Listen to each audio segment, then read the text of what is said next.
So in my previous classes, the previous two classes I have discussed about the combined translational and rotational motion of a body when the body rolls on a fixed surface without slipping. Next, I am going to discuss about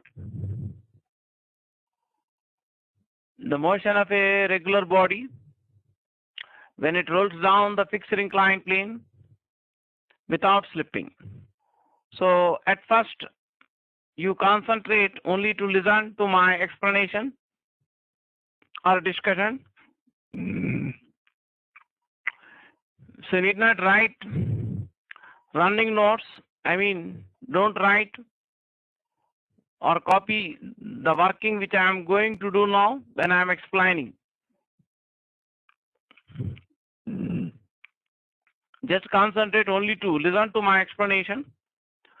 So after completing my explanation, I will be showing you the summary of the entire discussion in PowerPoint presentation. That means I will be showing the notes in a systematic way, which you can copy later. So at present, you just concentrate only to listen to my discussion. So let us consider a regular body of mass m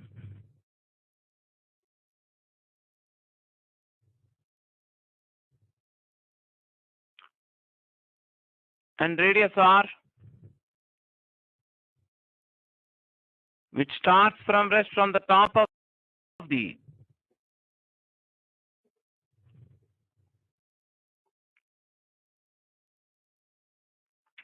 fixed inclined plane and rolls down the inclined plane without slipping. Let us consider a regular body of mass m and radius r with uniform density, so that position of center of mass of the body coincides with its geometric center. A regular object may be one of these objects like solid cylinder, or it may be a solid sphere, or it may be an uniform circular disc, or thin uniform circular ring, or one of these regular objects with mass m and radius r with uniform density, so that position of center of mass can be assumed to be at the geometric center of the body. Let us suppose the body starts from rest from the top of the fixed inclined plane and rolls down the fixed inclined plane without slipping. Let h be the initial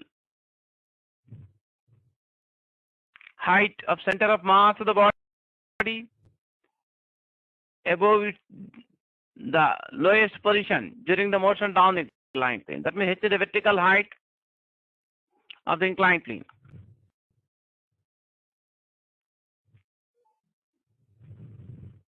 As I discussed earlier, when the body rolls down the fixed inclined plane without slipping, when the body, as I discussed in my earlier class, when the body rolls on a fixed surface without slipping, then total work done, I mean net work done by friction force on the rolling body will be zero, because the instantaneous velocity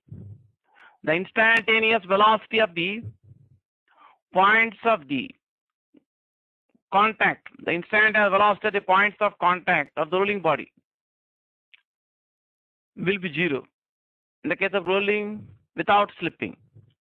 So some net work done by friction force on the rolling body will be zero as the body rolls down the inclined plane. Of course,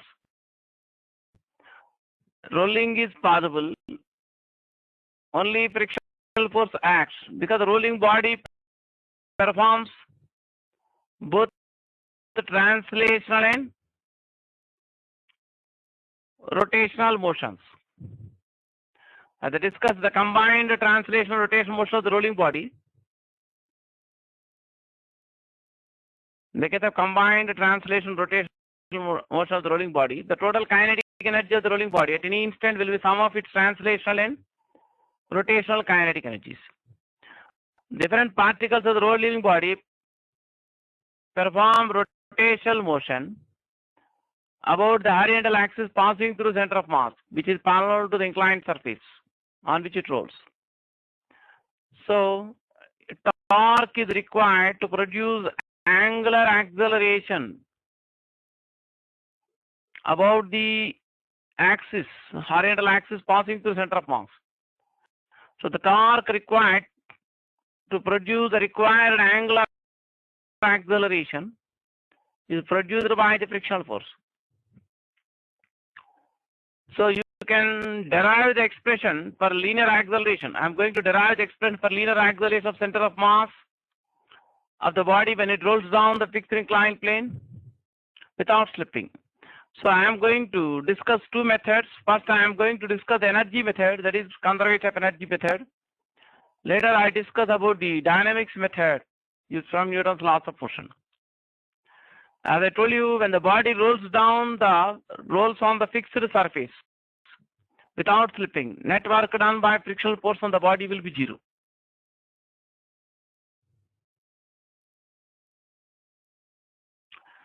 So now, when the body rolls down the fixed inclined plane without slipping, its gravitational potential energy decreases. At the same time, kinetic energy increases.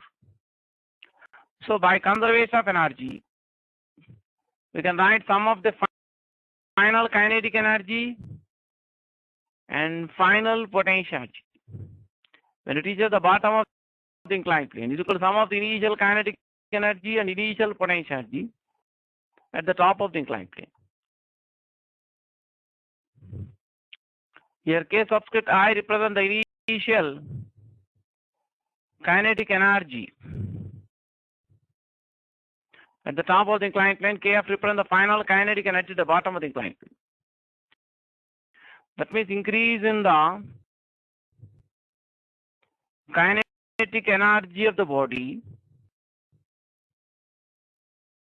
when it reaches the bottom of the inclined plane can be equated to the decrease in the gravitational potential energy. GP means gravitational potential. So increase in the kinetic energy is equal to the final kinetic energy when it reaches the bottom of the inclined plane minus the initial kinetic energy at the top of the inclined plane. The initial kinetic energy at the top of the inclined plane can be taken as 0 if the body starts from the top of the inclined plane. Decrease in the gravitational potential energy of the body is equal to mg into vertical height through which center of mass of the body falls. So the final kinetic energy of the body when it reaches the bottom of the inclined plane will be equal to mgh if it starts from rest at the top of the inclined plane. Of course, this final kinetic energy can be written as sum of its translational and rotational kinetic energies. As explained before, the kinetic energy of the body when it rolls on a fixed surface without slipping can be written as half mvcm square into 1 plus k square bar square, where k is the radius of gyration of the rolling body about the axis passing through its center of mass, r is the radius of the rolling body. Vcm is the magnitude of the linear velocity of its center of mass. So therefore, the final kinetic energy of the rolling body when it reaches the bottom of the inclined plane can be as half mvcm square into 1 plus k square r square, which you can write as equal to mgh. So you can divide the equation with mass m. That means you can cancel m both sides. So vcm square you get 2gh by 1 plus k square by r square. So magnitude of the linear velocity of the center of mass of the rolling body when it reaches the bottom of the inclined plane without slipping is given by root of 2gh by 1 plus k square by r square. So you can calculate the magnitude of the linear velocity of center of mass of the rolling body when it reaches the bottom of the inclined plane by substituting the value of k square by r square for the regular objects that rolls down the inclined plane. Now the center of mass of the rolling body moves in a straight line path parallel to the inclined surface. So the center of mass of the rolling body moves in a straight line path parallel to the inclined surface. So therefore the motion of center of mass of the rolling body can be considered like a linear motion with constant acceleration. Therefore, we can apply the equations of one-dimensional motion with constant acceleration for motion of, only for linear motion of center of mass of the rolling body.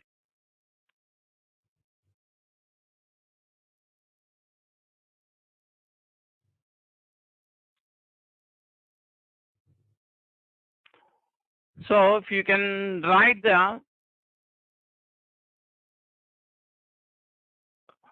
you can use the equation v square minus square equal to 2as for linear motion of center of mass.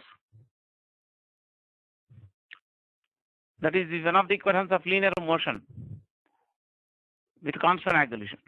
So if you use this equation for linear motion of center of mass of the rolling body parallel to the inclined surface during motion on the inclined plane, VCM represent magnitude of the translation velocity of center of mass after it travels a distance s parallel to the inclined surface. Initial velocity of the center of mass at the top of the inclined plane can be taken as 0. So VCM square, you can write 2 into SCM into S.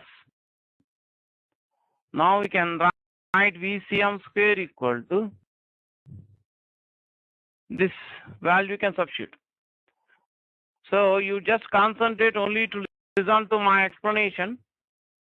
You need not copy this working now. You can write the working later. I will show you the notes in a more systematic way after completing this discussion. So you can substitute VCM square equal to 2gh by 1 plus k square by r square on the left hand side. Therefore 2gh by 1 plus k square by r square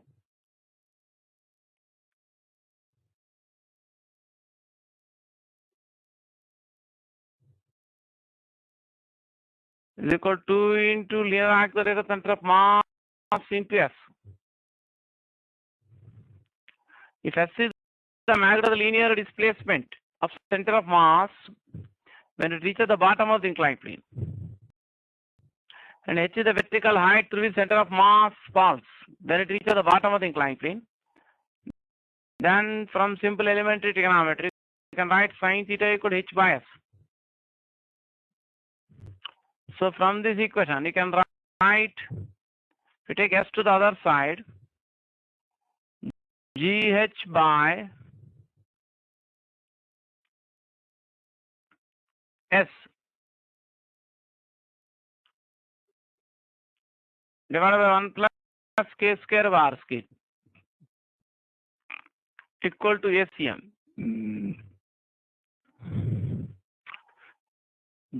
So h by s you can write sin theta. That means magnitude of the linear acceleration center of mass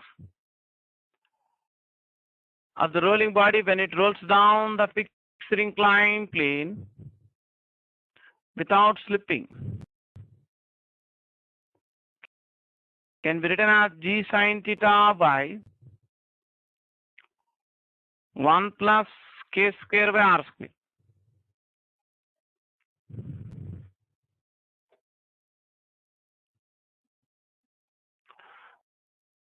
So the linear acceleration of center of mass of the rolling body when it rolls down the fixed inclined plane without slipping is given by G sin theta by 1 plus K square by R square.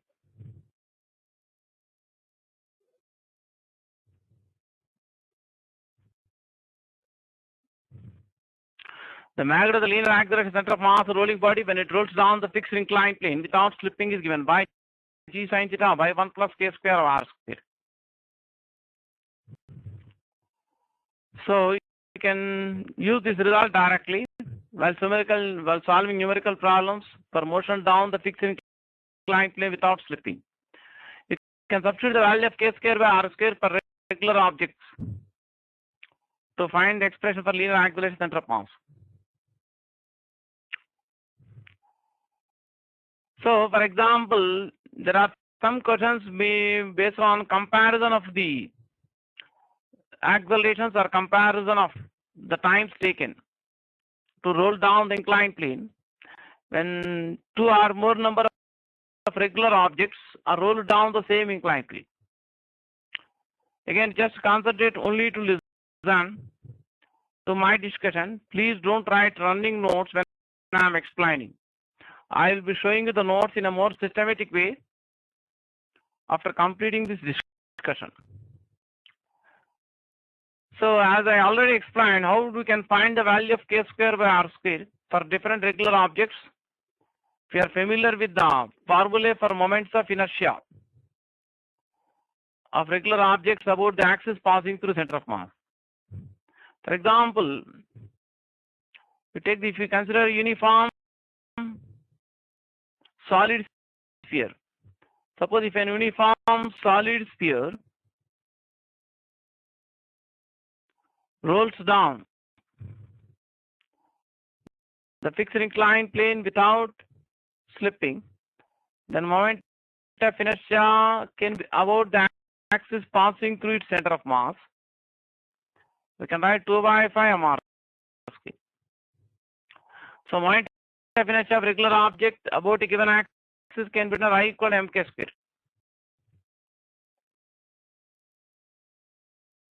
Where k is the radius of gyration about the same axis and m is the total mass of rigid body. So for uniform solid sphere, the value of K square by R square can be taken as 2 by 5. In the case of uniform solid cylinder or uniform solid circular disc about the axis of symmetry, the moment of inertia is given by I equal to mr square by 2. So I can be written as mk square on the left hand side about the axis passing through the center of mass. So K square by R square can be written as equal to 1 by 2. So in the case of thin uniform circular disc,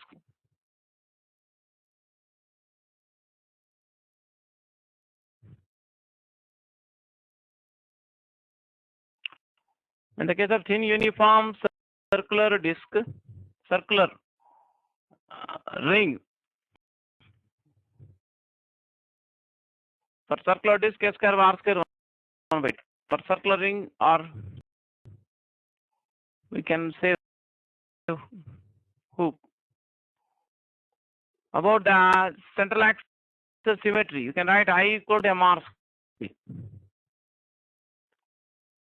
So if you write I equal to mk square on the left hand side, you get K square by R square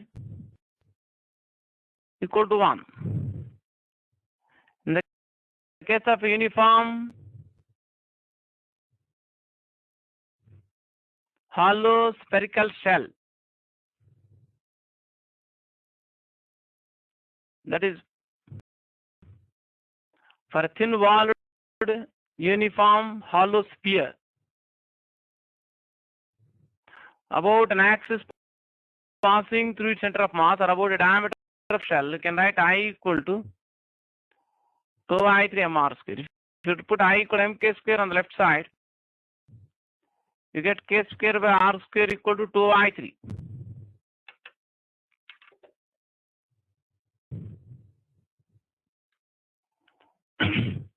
So I have discussed how to find the value of k square by r square for different regular objects. Let us suppose the 4 regular objects, that is uniform solid sphere, thin uniform circular ring, and uniform solid cylinder, and hollow sphere. And I have not shown all the objects in the figure. Only for roughly I have shown some objects. So let us suppose all of them are rolled down the same fixed inclined plane with large inclined surface without, so that they don't collide with each other during the motion down the inclined plane. And all of them, let us suppose, roll down the inclined plane without slipping. That means sufficient friction is available so that each regular object rolls down the fixed inclined plane without slipping. I'd like to discuss which one of them will reach the bottom of the inclined plane earliest,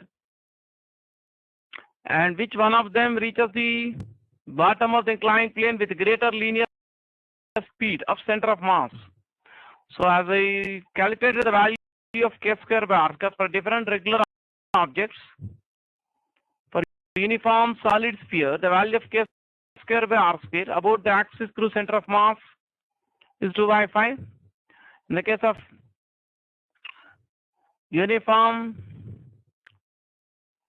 solid cylinder, or even for a circular disc, about the axis symmetry passing through center of mass, k square by r square will be 1/2.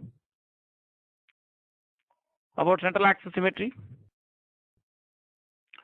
And for hollow sphere, it is 2/3. And for thin uniform circular ring, it is 1. So I have 2/5, of course, less than 1/2, which is less than 2/3, which is less than 1.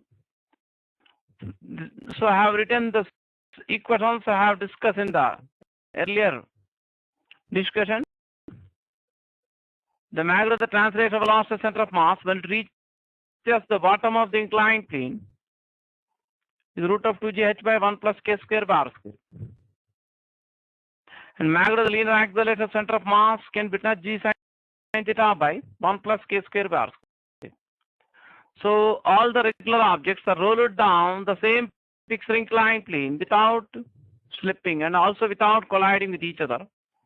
In that case, here find the acceleration of center of mass, I mean linear acceleration center of mass will be greater when k square by r square is smaller.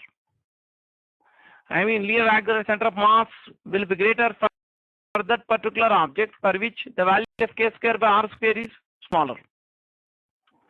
So therefore linear acceleration center of mass of solid sphere will be more than the linear acceleration of center of mass of solid cylinder and circular disc, which will be greater than the linear acceleration center of mass of solid cylinder will be greater than the linear acceleration center of mass of hollow sphere or spherical shell. And linear acceleration center of mass of hollow sphere, rolling sphere, hollow sphere will be greater than the linear acceleration center of mass for the ring. That means the linear acceleration center of mass least for the ring and greatest for solid sphere. So if you can use the equation s equal to half at square for linear motion of center of mass, the center of mass of the rolling body moves in a straight line path parallel to the inclined surface with constant acceleration of magnitude given by g sin theta by 1 plus k square by r square. So if a particle starts from rest and moves with constant acceleration, or if a point starts from rest and moves with constant acceleration, we can write S equal half at square. I mean magnitude of displacement covered in time interval t. So from this equation you can write t equal to root of 2s by a. For given value of s, t is inverse related to square root of acceleration. That means the time taken by the rolling body to reach the bottom of the inclined plane will be more when linear axle center of mass is small. The time taken by the rolling body to reach the bottom of the inclined plane will be least for that object which has greater linear acceleration of center of mass. So the linear acceleration of center of mass is the greatest for solid sphere among the 4 regular objects I have mentioned here. Therefore, the time taken to reach the bottom of the inclined plane will be least for solid sphere. The linear acceleration of center of mass is the least for the ring. So the time taken to reach the bottom of the inclined plane will be greatest for ring. That means time taken for the solid sphere to reach the bottom of the inclined plane will be less than the time taken for the solid cylinder, same order, or circular disc, the less than the time taken by the hollow spherical shell to reach the bottom,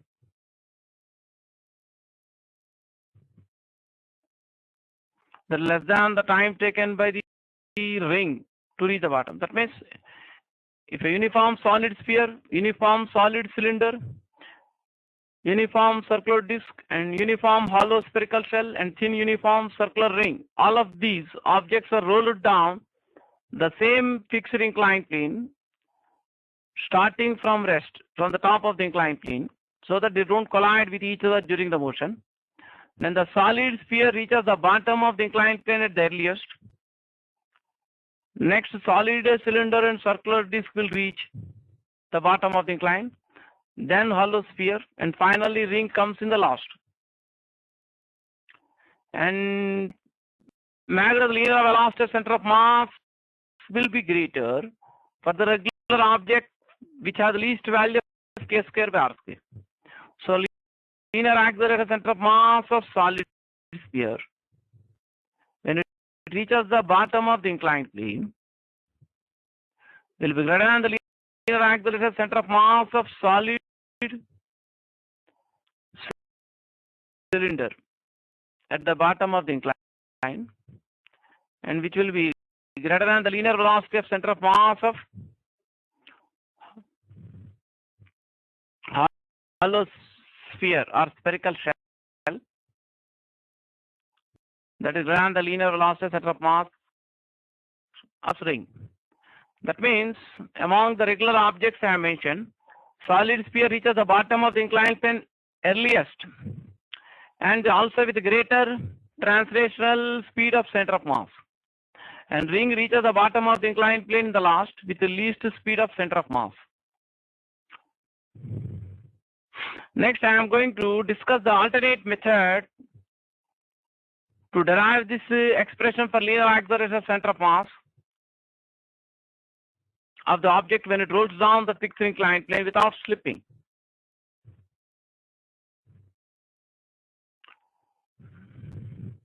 And also discuss how to calculate the minimum magnitude of friction necessary to cause rolling down the fixed inclined plane. So again we start afresh here, starting discussion about the rolling down a fixed inclined plane by the alternate method, because there are some questions which you can answer only if you are familiar with this alternate method. The alternate method is based on the dynamics method, I mean using Newton's laws of motion for translational motion of center of mass, and also Newton's laws of motion for rotational motion about the axis passing through the center of mass. So when the body rolls down the fixed inclined plane without slipping, as I explained earlier, when the body rolls on a fixed surface without slipping, the magnitude of the velocity at the bottommost point of the body in contact with the surface of the inclined plane or surface on which it rolls must be 0. So here this is the direction of the motion of center of mass. So velocity center of mass is directed parallel to the inclined surface. So velocity at the bottommost point, let us call it as A, of the rolling body which is in contact with the inclined surface, relative to center of mass, must be directed opposite to the velocity of center of mass and should be equal to the magnitude velocity of center of mass.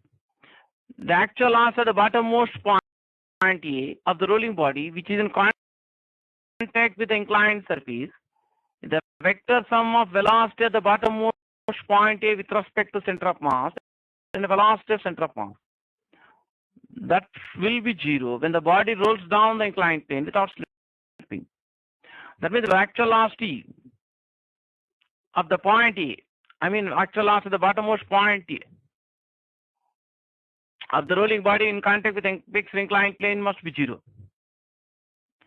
That means vector sum of velocity of the point A relative to center of mass and actual velocity at center of mass is 0.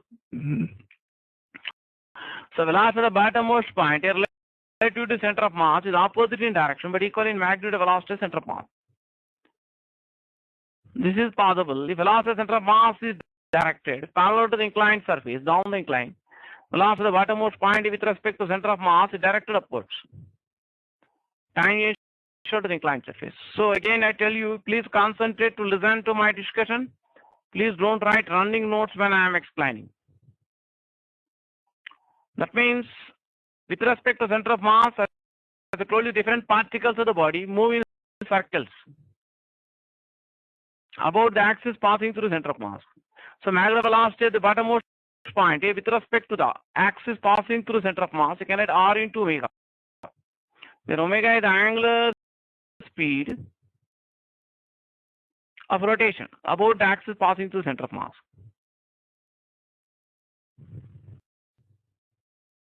So the rotation must be in the clockwise sense as seen from your side. R omega will be towards left side when the rotation. Angular velocity omega directed clockwise sense as seen from your side.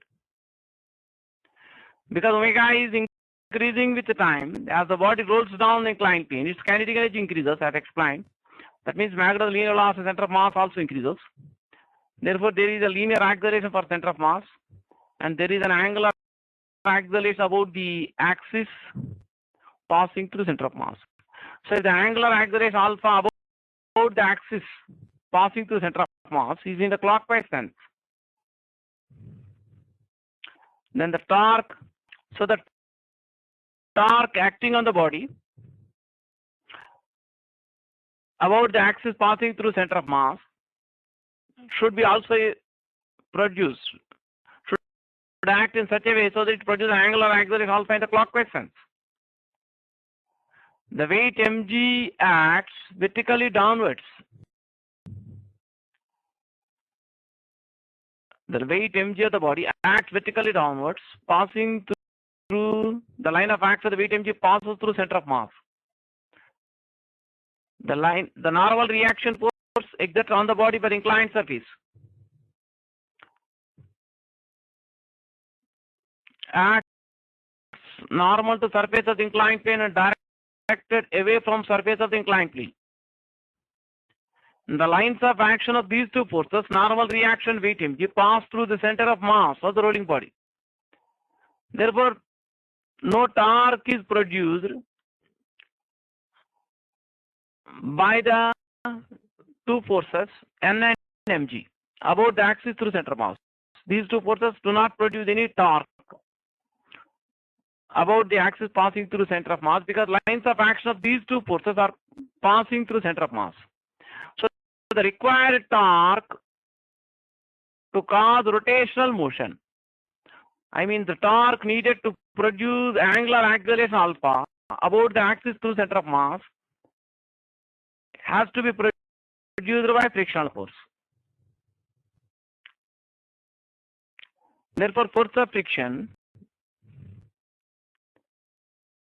on the rolling object by the surface of the inclined plane must act tangential to the inclined surface and up along the inclined surface.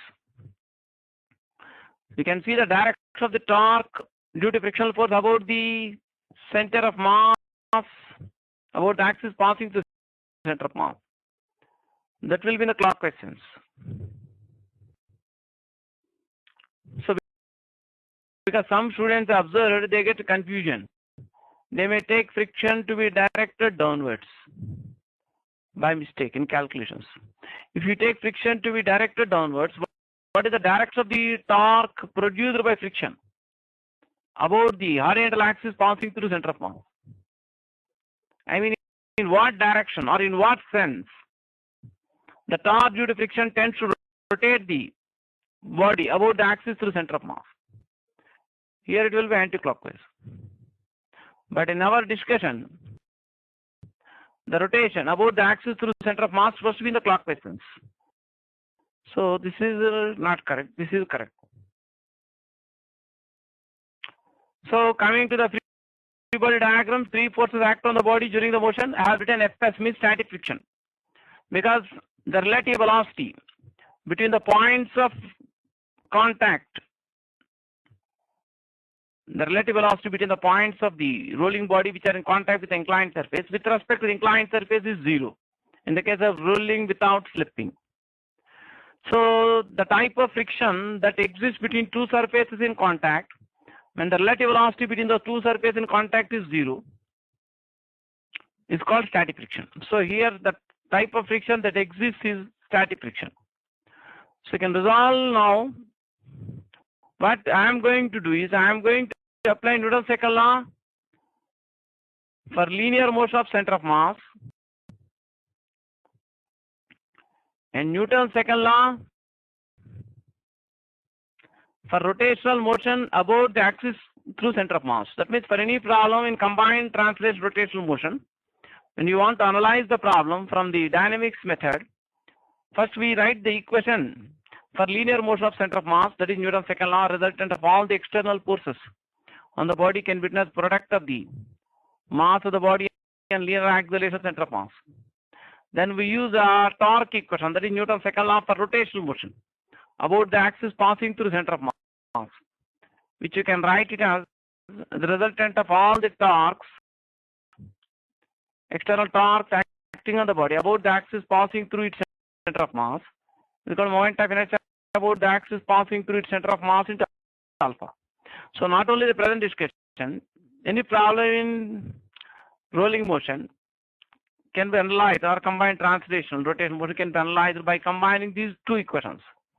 So we can resolve here. Coming back to the free body diagram, I choose the direction of the motion of center of mass parallel to the inclined surface as x-axis, and the direction perpendicular to the inclined surface as y-axis.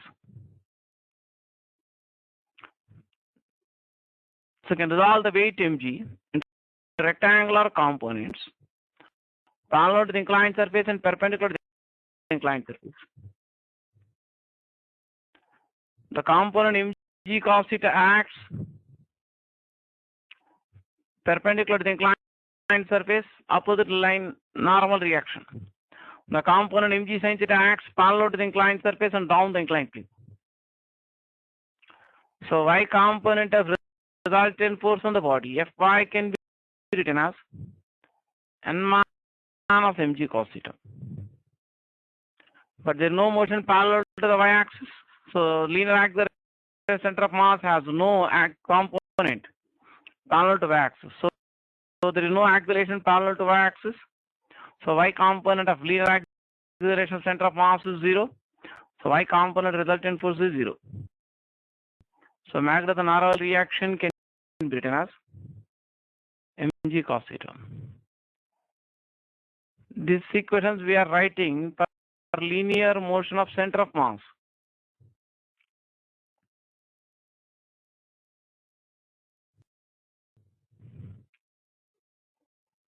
For resultant force on the body down the inclined plane along x-axis can be written as mg sin theta minus fs. According to Newton's second law, Magda, the resultant of all the force acting on the body, can be written as product of the mass of the body and linear acceleration of the center of mass. This you can call it as equation number 1.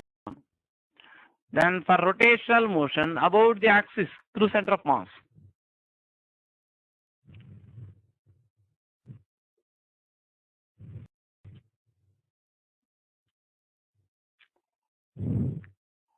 So for rotational motion about the axis through center of mass,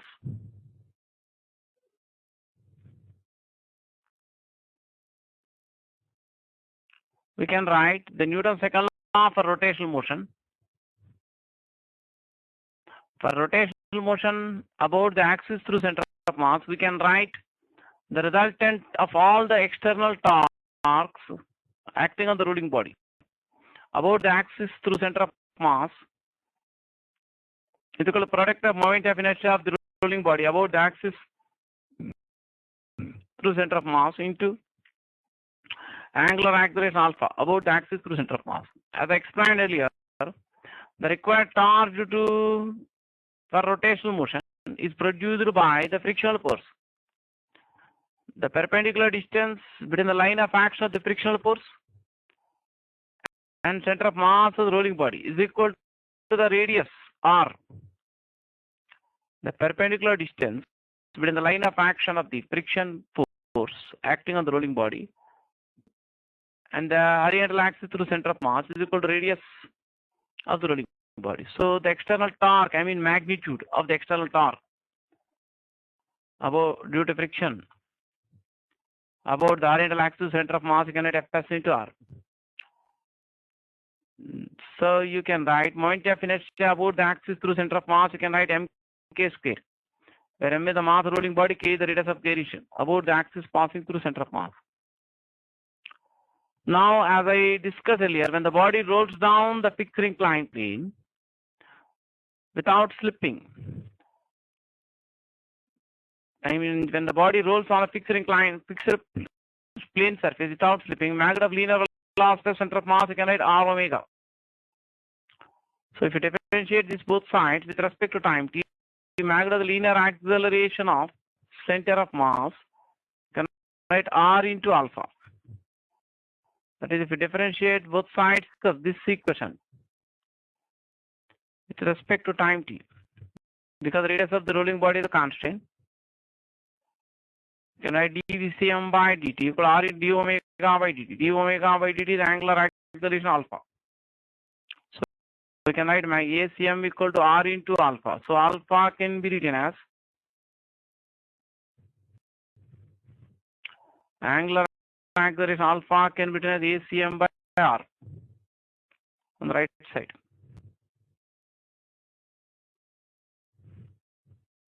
So magnitude of the force of friction required to cause rolling down the fixed inclined plane without slipping can be written as MACM into k square by r square. Take this r to the right side. You can eliminate the static friction from the two equations. That means if you substitute the value of Fs from second equation into the first equation, or add the equations 1 and 2. If you add the equations 1 and 2, mg sin theta minus Fs plus Fs, that is on the left hand side, equal MACM plus MACM into k square by r square minus Fs plus Fs gets cancelled. So mg sin theta can be written as MACM into K square by R square. So if you cancel M here, so magnitude of the linear acceleration of center of mass of the rolling body when it rolls down the fixed inclined plane without slipping is given by G sin theta by 1 plus K square by R square. I mean the same result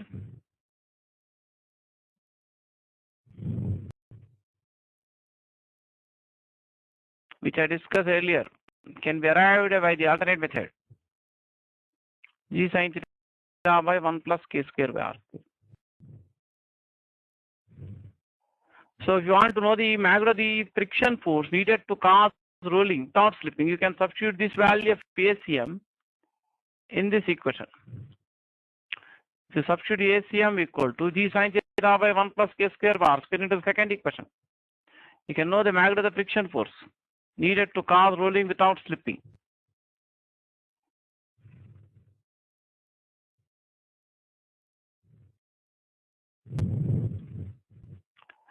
So if you can substitute the value of ACM into the second equation, magnitude of the friction